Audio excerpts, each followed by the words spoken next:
Hello students, कैसे हैं आप सब लोग। तो आज हम पढ़ेंगे chapter number 10 comparative development experiences of India and it's neighbour country. यानी कि ये जो 10 चैप्टर है इसके अंदर क्लास हम 20 मोस्ट इंपोर्टेंट क्वेश्चन देखेंगे जो बोर्ड एग्जामिनेशन 2021 में पूछे जा सकते हैं।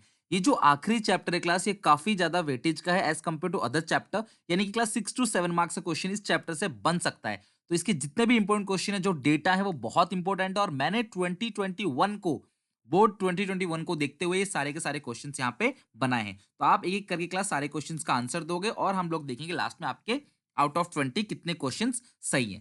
तो सबसे पहला क्वेश्चन क्लास थ्योरेटिकल है, और वो है लिबर्टी इंडिकेटर्स के अंदर। आप सबको पता है क्लास, ह्यूमन डेवलपमेंट इंडिकेटर्स के अंदर बहुत सारे इंडिकेटर्स पे हम लोग अलग अलग कंट्री को मेजर करते हैं। तो उस बेसिस पे आपको बताना है क्लास लिबर्टी इंडिकेटर कितना जरूरी है, क्या है। तो लिबर्टी इंडिकेटर जो है वो ये बताता है कि देश के जो लोगों के पास वो कितनी लिबर्टी है, जो क्लास किसी ना किसी पॉलिटिकल डिसीजन में, उनके कॉन्स्टिट्यूशनल राइट में, उनकी ह्यूमन राइट्स में, उनके अलग अलग फंडामेंटल राइट में, सोशल राइट में आप कितना योगदान दे सकते हो। आपके देश में बोलने की आजादी है कि नहीं, आप अपनी बात रख सकते हो कि नहीं, फ्रीडम ऑफ स्पीच, वो सारी चीजें क्लास लिबर्टी इंडिकेटर। क्लियर है क्लास। अगर हम एग्जाम मतलब की एग्जाम्पल्स की बात करें, तो जो आपका कॉन्स्टिट्यूशनल राइट्स आपको मिले हुए हैं, जो संविधान आपको राइट देता है, जुडिशरी राइट जो आपके पास है, लॉ जो क्लास लॉ एंड ऑर्डर है वो आपको प्रोटेक्ट करता है, वो सारी की सारी चीज जो है वो लिबर्टी इंडिकेटर है। क्लियर है। तो आप लिख सकते हो liberty indicator may be defined as the measure of the extent of the constitutional protection right given to the citizens of a country। खाली सिटीजन लिख दो, ठीक है। एग्जाम्पल है क्लास इसका, क्लास आप लिखो सीधे constitutional right, constitutional right, freedom of speech,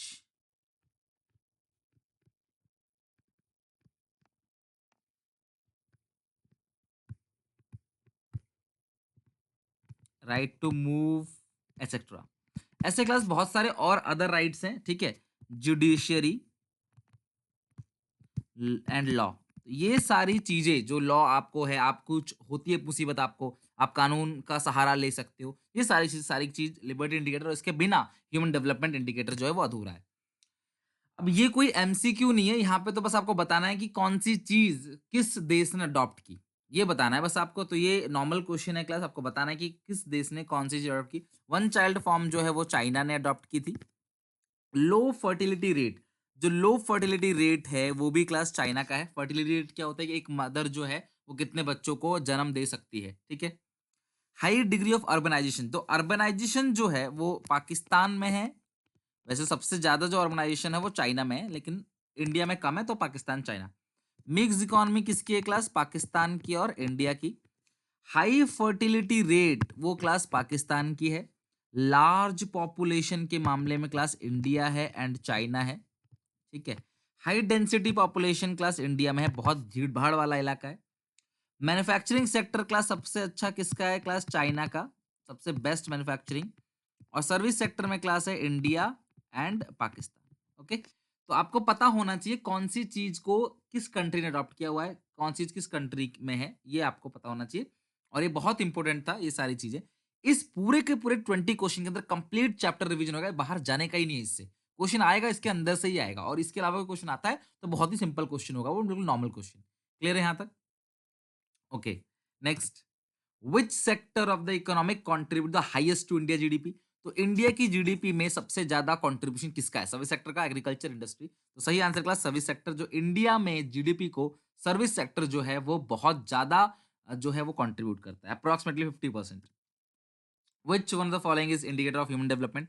कौन सा इंडिकेटर है ह्यूमन डेवलपमेंट का, life expectancy at birth, maternal class, maternal mortality rate, infant mortality rate, यानी कि कितने साल आप जिंदा रह सकते हो ऑन एन एवरेज। मेटल जो मैटरनल है, जो मदर की है, वो बच्चे जो जन्म देने के बाद उसकी डेथ हो जाती है वो रेट, या छोटे बच्चे जो 1 साल से कम उम्र के बच्चे रहते हैं, उनकी डेथ हो जाती है क्लास, वो सारी चीज़ें जो हैं, वो ह्यूमन डेवलपमेंट के अंदर आता है। कंप्लीट चीज़ जो है वो ह्यूमन डेवलपमेंट के अंदर आएगा। सारी चीज़ें जो है वो ह्यूमन डेवलपमेंट के अंदर ही आता है, ओके? चलो नेक्स्ट।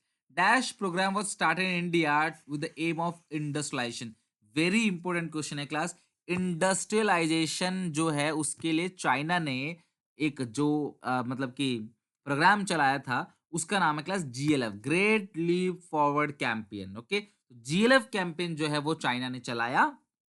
जीएलएफ कैंपेन चलाने का जो 1965 में चला, कब चला? 1965 में। उसको चलाने का जो मेन मोटो था वो इंडस्ट्रियलाइजेशन को प्रमोट करना था। गली-गली में लोगों को बोला गया कि भई अपने घर के बैकयार्ड्स में जो है आप इंडस्ट्री बनाना चालू करो, एग्रीकल्चर बंद करो, इंडस्ट्रीज को बनाना चालू कर दो। छोटी-छोटी इंडस्ट्री बनाओ, स्टील की इंडस्ट्री बेसिकली जो है बनाओ। जो माओ ज़ेडोंग थे उस टाइम पे, उन्होंने ऐसा बोला लोगों को। उसको बोलते हैं कैंपेन को, या जो प्रोग्राम है जीएलएफ, ग्रेट लीप फॉरवर्ड। ध्यान रखना, इंडस्ट्रियलाइजेशन से great leap forward. Dash has the highest life expectancy birth. Class highest life expectancy जो है वो चाइना की है। चाइना के लोग सबसे ज्यादा जिंदा रहते हैं एज कंपेयर टू इंडिया और पाकिस्तान, ओके? तो 6 का ऑप्शन नंबर बी करेक्ट है। इंडिया और पाकिस्तान की रैंकिंग करनी है ह्यूमन डेवलपमेंट इंडेक्स के अकॉर्डिंग। तो ह्यूमन डेवलपमेंट इंडेक्स के अकॉर्डिंग सबसे अच्छी परफॉर्मेंस इन 3 कंट्री में है, चाइना की, फिर इंडिया की, फिर पाकिस्तान की। थर्ड नंबर पाकिस्तान है।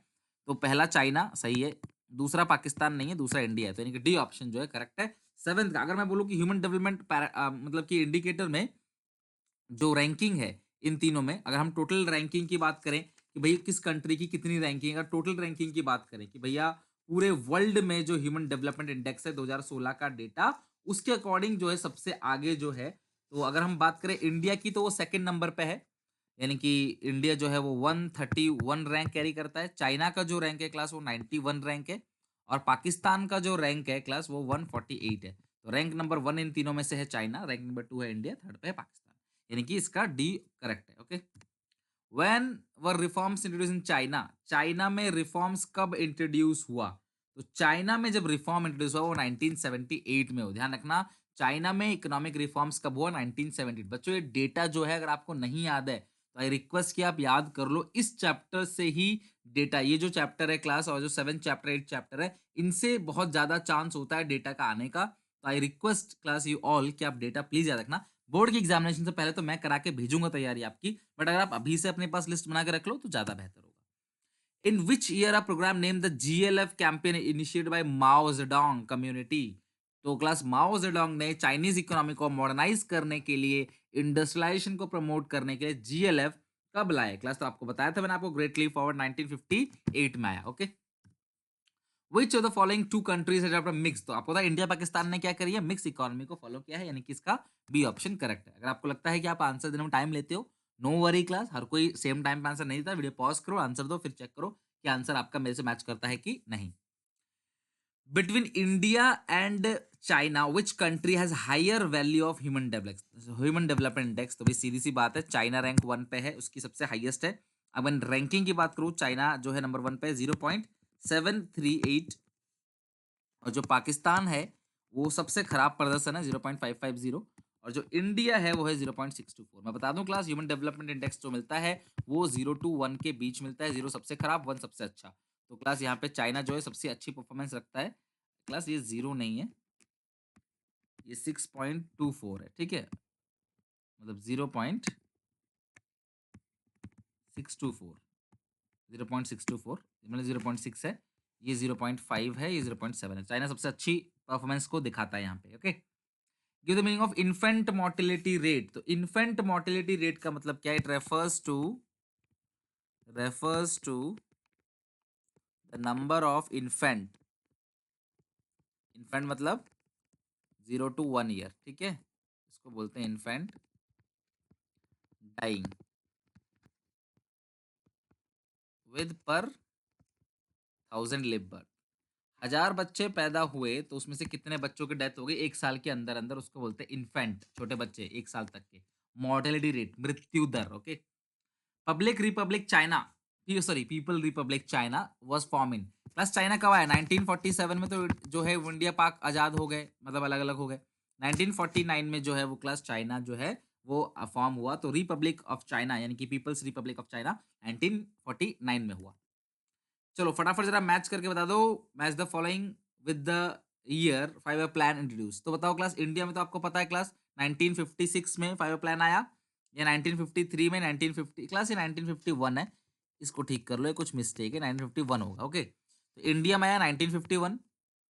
पाकिस्तान में क्लास आया, बताओ जरा क्लास, इंडिया में आया 1951 में, और जो पाकिस्तान है उसमें कब आया आपको ये बताना है, ठीक है। इंडिया में जो है वो 1951 में आए तो पता है। अब 1956 में और चाइना में आपको पता है, 1953 में तो चाइना का आ गया, पाकिस्तान का है 1956 में। तो सबसे लेट जो रिफॉर्म्स लेके आया वो पाकिस्तान लेके आया, ठीक है। सबसे पहले कौन लेके आया था? इंडिया। ग्रोथ, जो 5 ईयर प्लान था उसकी बात कर रहे हैं, ठीक है, न्यू इकोनॉमिक पॉलिसी नहीं, 5 year plan. Growth rate of population is high, which of this country. तो क्लास ग्रोथ रेट जो है वो किस कंट्री का सबसे ज्यादा है? एक सेकंड इसका देख लेते हैं। हाँ, 5 ईयर प्लान की बात चल रही थी, एनईपी की नहीं, एनईपी का तो ईयर अलग अलग है ना सबका। आगे देखेंगे, उसको भी डिस्कस करेंगे। बताओ जरा अगला question. Growth rate population is high in which of this country. किस रेट का पॉपुलेशन ग्रोथ रेट सबसे ज्यादा है, यानी कि सबसे ज्यादा तेजी से किस कंट्री की पॉपुलेशन बढ़ रही है, तो वो क्लास पाकिस्तान है। तो पाकिस्तान का जो ग्रोथ रेट है वो सबसे ज्यादा है, ध्यान रखना। यानी कि पाकिस्तान का जो ग्रोथ रेट है वो 2.1 है, जबकि इंडिया का 1.2 है, चाइना क्या है class 0.5। China has dash largest GDP. तो मैं बता दूं आपको, चाइना वर्ल्ड में यूएसए के बाद second largest GDP in the world है। ओके, सेकंड लार्जेस्ट जीडीपी है पूरे वर्ल्ड में चाइना। सोचो कितनी पावरफुल कंट्री है। यूएस के बाद चाइना ही है वर्ल्ड की जीडीपी में सेकंड नंबर पे। Which sector is emerging as a major player development of India Pakistan. India और पाकिस्तान में कौन सा सेक्टर जो है वो मेजर प्लेयर यानी ज्यादा शेयर कैप्चर करता है?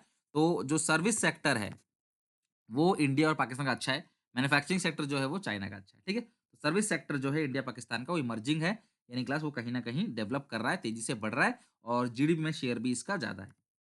Human development index is prepared by class, human development index जो है वो यूएनडीपी प्रिपेयर करता है क्लास, का फुल फॉर्म है United Nation development program. UNDP मतलब United Nation development program. Which country has highest population density, यानी कि किस कंट्री में छोटी सी जगह पे ज्यादा लोग रहते हैं? तो सही आंसर है क्लास इंडिया। इंडिया में ध्यान रखना क्लास, डेंसिटी के मामले में इंडिया क्लास रैंकिंग 1 पे है, यानी कि थोड़ी सी भीड़ में पर स्क्वायर किलोमीटर में इंडिया में ज्यादा लोग रहते हैं। ध्यान रखना, पर स्क्वायर किलोमीटर में इंडिया में जो है as compare to other country सबसे ज्यादा जो है लोग पर स्क्वायर किलोमीटर में रहते हैं, यानी कि इंडिया की भीड़ जो है वो बहुत ज्यादा है। तो ध्यान रखना, जो डेंसिटी है वो सबसे ज्यादा है किसकी क्लास? इंडिया की ज्यादा मतलब थोड़ी सी जगह में ज्यादा लोग रहते हैं, डेंस कंट्री है। अभी लास्ट क्वेश्चन है और बहुत इंपॉर्टेंट क्वेश्चन है, ये बोर्ड के एग्जामिनेशन में ऑलरेडी ये क्वेश्चन पूछा जा चुका है, तो प्लीज आप अच्छे से इसको याद कर लेना। क्रोनोलॉजिकल ऑर्डर, यानी जो सबसे पहला आया उसको पहले लिखना है, यानी कि असेंडिंग ऑर्डर में। तो जीएलएफ कैंप, देखो ग्रेट लीप फॉरवर्ड अभी अभी मैंने बताया क्लास 1958 में आया। फर्स्ट प्लान क्लास अभी बताया 1953, पाकिस्तान का 1956। और अच्छा, economic reforms class, economic reform जो आया है आपको बता दूं, इंडिया का इकोनॉमिक रिफॉर्म यानी कि न्यू इकोनॉमिक पॉलिसी यानी कि एनईपी, ये आया इंडिया में क्लास 1991 में, आप सबको पता है एलपीजी। पाकिस्तान में क्लास ये आया 1988 में, और चाइना में क्लास आया 1978 में। तो आप ध्यान रखना 1978 10 साल बाद जो है वो पाकिस्तान का है, और जो इंडिया है वो आया सबसे लेट 1991 में, न्यू इकोनॉमिक पॉलिसी लेके आए। जो लेके कौन आया क्लास? डॉक्टर मनमोहन सिंह और पीवी नरसिम्हा राव मिलकर। उस time doctor Manmohan Singh finance minister थे, जबकि नरसिम्हा राव क्या थे? उनके देश के प्राइम मिनिस्टर। जीएलएफ कैंपेन जो आया वो 1965 आया। तो सबसे पहले जो आया वो आया GLF, sorry, first fire plan. तो फोर्थ ऑप्शन कौन सा क्लास? ये भी करेक्ट है, ये भी करेक्ट है, तो ये तो दो काट ही दो आप। सेकंड 19 फिर आया जीएलएफ, तो सेकंड पॉइंट सेकंड नंबर पे आएगा, तो यानी कि बी ऑप्शन करेक्ट है, यहाँ पे वन वाला गलत हो गया। तो यानी कि सबसे पहले जो आया क्लास रैंक 1 जो है वो इसको मिलेगी, फोर्थ को रैंक 1 मिलेगी, ठीक है। फिर जो रैंक 2 मिलेगी वो जीएलएफ को, रैंक 3 है क्लास थर्ड पॉइंट को, और फोर्थ पॉइंट रिफॉर्म्स रैंक 4। तो आप चेक कर लो क्लास, यानी कि ये वाला ऑप्शन जो बिल्कुल करेक्ट सूट बैठ रहा है, तो इसका बी ऑप्शन जो है वो करेक्ट है, यानी कि 20 क्वेश्चन का बी ऑप्शन करेक्ट है। आई होप कि आपको अच्छा लगा होगा वीडियो, काफी कुछ सीखने को मिला होगा। इसमें आप नोट्स काफी ज्यादा हद तक बना लेना, जो जो इंपॉर्टेंट पॉइंट्स हैं, क्वेश्चन है किसका कौन सा ईयर है, रिफॉर्म्स कब आया, first year five five plan कब आया, ठीक है। तो ये सारी चीज लिखना है आपने, कौन सा चाइना का पॉलिसी है, कौन सा इंडिया का पॉलिसी है, कौन किस सेक्टर में अच्छा है, जीडीपी में कितना कंट्रीब्यूशन है, ये सब प्लीज बहुत अच्छे से लर्न कर लेना। पूरा चैप्टर तो पढ़ा चुका हूँ मैं आपको, और यहाँ पे मैंने एमसीबी करा दिए। प्लीज कमेंट में बताओ कि वीडियो कैसी लगी। अपने क्लास 12 के सारे दोस्तों को शेयर करो क्लास, और जितने भी बॉयज हैं जितने भी गर्ल्स हैं यार, प्लीज सपोर्ट करो, आपके सपोर्ट की बहुत जरूरत है। इवन क्लास जो प्लेज आ रहा है 60 डेज़ प्लेज आप देखोगे प्लेलिस्ट के अंदर, डेली क्लास आप लोगों की मेहनत करूँगा, बस आपका सपोर्ट चाहिए। अपने दोस्तों में शेयर करो क्लास, अपना लव दिखाओ, अपना सपोर्ट दिखाओ। टेक केयर, बाय-बाय, मिलेंगे नेक्स्ट वीडियो में। सब्सक्राइब करके बेल आइकन दबा देना। बिना लाइक करे प्लीज़ मत जाना। आपके क्लास इतना तो आप कर सकते हो मेरे मोटिवेशन लेवल को बढ़ाने के लिए।